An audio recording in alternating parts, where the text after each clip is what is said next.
नमस्कार दोस्तों, स्वागत है आपका मेरे चैनल पे। दोस्तों, अक्सर हम बात करते हैं कि कब हमारा फाइटर जेट इंजन डेवलप होगा और साथ ही हम बात करते हैं कि प्राइवेट कंपनीज का अगर पार्टिसिपेशन किया जाए तो ये जल्दी तैयार हो जाएगा। तो ऐसे में दोस्तों, भारत फोर्ज के चेयरमैन और मैनेजिंग डायरेक्टर बाबा कल्याणी यानी कि बाबा साहब नीलकंठ कल्याणी ने कहा है कि इंडिया को 1 डिकेड लग सकता है इस फाइटर जेट इंजन को डेवलप करने के लिए।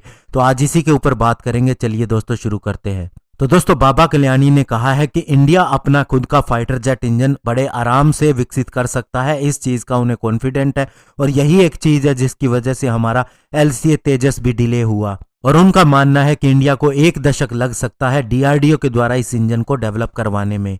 और उन्होंने ये भी कहा कि हमें खुद ही टेक्नोलॉजी जनरेट करनी होगी आत्मनिर्भर बनने के लिए। तो उनसे पूछा गया कि किन एरियाज की आप बात कर रहे हैं। आर्टिलरी गन की, क्योंकि उनकी कंपनी आर्टिलरी गन बना रही है। तो उन्होंने कहा कि बहुत सी कंपनीज इंडिया के अंदर एमर्ज हो रही हैं टेक्नोलॉजी बनाने के लिए और अगले 5 सालों के अंदर वे और भी ज्यादा उभर कर आएंगी। जहां तक टेक्नोलॉजी ओनरशिप की बात है तो मैक्सिमम DRDO की तरफ से ही आती है।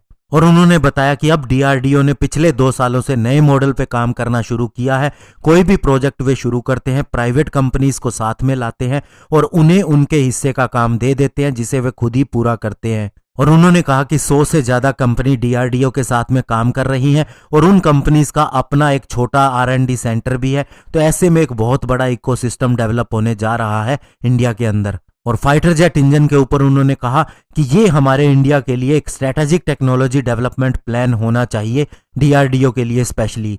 और साथ ही उन्होंने कहा कि इसके लिए बहुत सी कंपनीज का एक कंसोर्टियम होना चाहिए, क्योंकि इसके अंदर बहुत ज्यादा पैसा भी चाहिए और बहुत ज्यादा टेक्नोलॉजी डेवलप करने की भी जरूरत है। और इसके अलावा उन्होंने बताया कि DRDO ने ऑलरेडी AMCA के इंजन को डेवलप करने का काम शुरू कर दिया है, जिसके अंदर ADA, GTRE, HAL भी शामिल है और अन्य इंडस्ट्री को भी इसके अंदर इनवाइट करना चाहिए ताकि इसके सारे जो पार्ट रियल मेटल के चाहिए वो सारे डेवलप हो सके। और टाइमलाइन के ऊपर बात करते हुए उन्होंने कहा कि इसके अंदर 7 से 10 साल लग जाएंगे। और उनसे प्रश्न पूछा गया कि टेक्नोलॉजी के लिहाज से इंडिया को कहां देखते हैं, क्योंकि ऐसे बहुत ज्यादा प्रोडक्ट नहीं है जो हमने R&D के अंदर डेवलप किए हैं और रजिस्टर करवाए हैं, यानी कि जिनका पेटेंट हमारे पास है। तो उन्होंने कहा कि इंडिया एक बहुत बड़ी इकोनॉमी है, साइज के हिसाब से कंट्री भी बहुत बड़ी है। 5 ट्रिलियन इकोनॉमी हम बनने जा रहे हैं।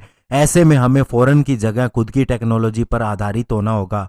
और उन्होंने कहा सबसे बड़ी बात कि आप कोरोना काल को देखिए कि इससे पहले इंडिया एक PPE किट तक नहीं बनाता था और आज हम दूसरे देशों को सप्लाई कर रहे हैं। और जहां तक वैक्सीन की बात है तो हमने 2 वैक्सीन डेवलप कर ली है। बाकी पूरी दुनिया के पास 1 वैक्सीन है, वो भी कुछ एक देशों के पास, और हम कितने ही देशों को ये वैक्सीन फ्री में दे रहे हैं। तो ऐसे में आत्मनिर्भर भारत इसी तरह से सफल होगा। तो इस तरह से दोस्तों 2 चीजें निकल के आती हैं। पहली ये कि इंडिया ने आत्मनिर्भर भारत के पथ पर चलना शुरू कर दिया है, और दूसरी बात फाइटर जेट इंजन के ऊपर काम हो रहा है और वो भी 5 से 7 सालों के अंदर ही आपको सफल होता हुआ दिखाई देगा। धन्यवाद। जय हिंद।